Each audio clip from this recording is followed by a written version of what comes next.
altered states of consciousness. How can they help us flow, to succeed, to be creative, to win races? Now, altered states of consciousness is a state which all high performers actually go into, whether they know it or not. The ones that do really well are the ones that are actually intentionally taking their attentions to do that.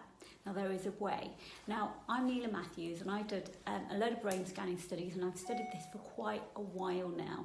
I was at a meeting with the British Psychology Society recently, but I also deal with altered states of consciousness with the work that I do with an institute called the Intuitive Intelligence Institute, and it's all about altered states of consciousness.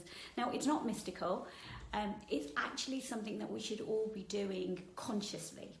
All it means is that if you imagine that your brain and the way that we work has gears to the brain. So often when we're in a stress state, we're in almost gear 1. So that's kind of high beta. Now, most of the time when we're doing linear work and we want to think and we're being analytical, we turn it to low beta. Now, they're just gear 1 and 2. Now, if you want to do anything that's remotely creative, and let's think about this, creativity and flow are the key states that CEOs within lots of research have actually proved raises their capacity to think flexibly, be cognitive, strategically problem solve. And Mackenzie's did a beautiful piece of research that just showed that when you're in a state of flow, you can strategically problem solve, and that capacity increases 500 times. This is Mackenzie's here. But let's move away back to altered states of consciousness. All we're doing is learning to switch the gears of the brain to the ones that allow us to be in a, let's call it a zone, it's called a flow, which was termed back in the 70s by someone called Csikszentmihalyi, where you're actually taking your brain into called alpha state. Now, within this sort of gear 3, this is where we really start navigating to amazing places. When we are meditating, when we are in heightened focus, we take ourselves to something called theta. Now, you can intentionally do that. When I do work with clients and I'm using my methods of altered state of consciousness, this is where I want to get them to. We're going deep within the subconscious. When I did my brain scanning studies, it's really clear that your subconscious is what acts first. Now, there are other things that act way before that, which is why, although we want your brain to be in altered state of consciousness, it's actually your body and your heart and your being that takes you there, which is why it's really important to almost lose that sense of self and get into our body.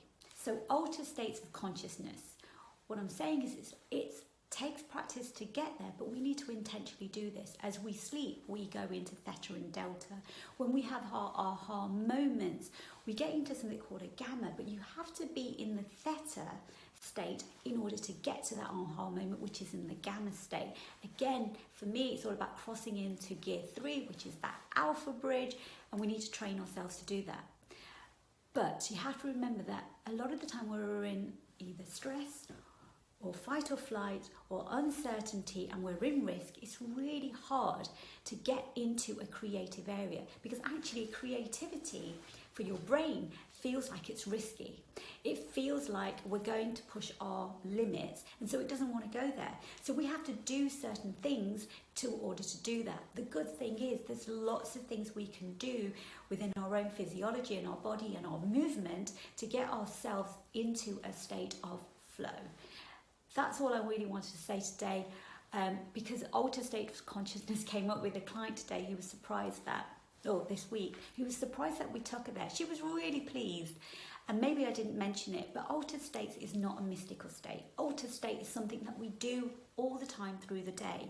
All we're really learning to do is how to use those states for our own favour. So if you're someone that strategically problem solves, you're creative, you're a high performer, you want to be a high performer, and even if it was none of that, you just want self-mastery. You need to be able to learn how to navigate your brain through other parts of you. So the brain thinks it's in control. It really isn't. You are. And that leads some other places, which I'm not going to talk about today, other than to say there is so much research. It's altered states of consciousness to help you flow. The other thing I just wanted to mention is creatives are 34% happier than non-creatives. So get that. And the way to be creative is really just being open to experience. Being open to experience means that you can be innovative. If you are in the business of being innovative, if you want to be disruptive, if you want to not create what's already happened and not fall into the gap of yesterday. And for human beings, it's really the gap between what we say and want and do and get. That's the gap of suffering. That is also the gap that we see at market research, because I'm a product manager, 20 years of behavioural product management for digital companies. There's a lot going on under the surface. We are not logical. We do not make linear decisions, and neither do our customers. Now, we don't need to use altered states of consciousness, but we do need to understand what's happening with our customers when it's happening, that timely time of when we talk to them. But for yourself, it's really easy to understand what's going on with you and how you can do that, but you've got to have an intention to want to do that. So I just wanted to talk to Altered States of Consciousness. This is Neela Matthews. I'm from Awakening Flow. I'm an intuitive behavioural psychologist, product manager, lots of hats. Anyway, I'm on Awakening Flow. Bye for now.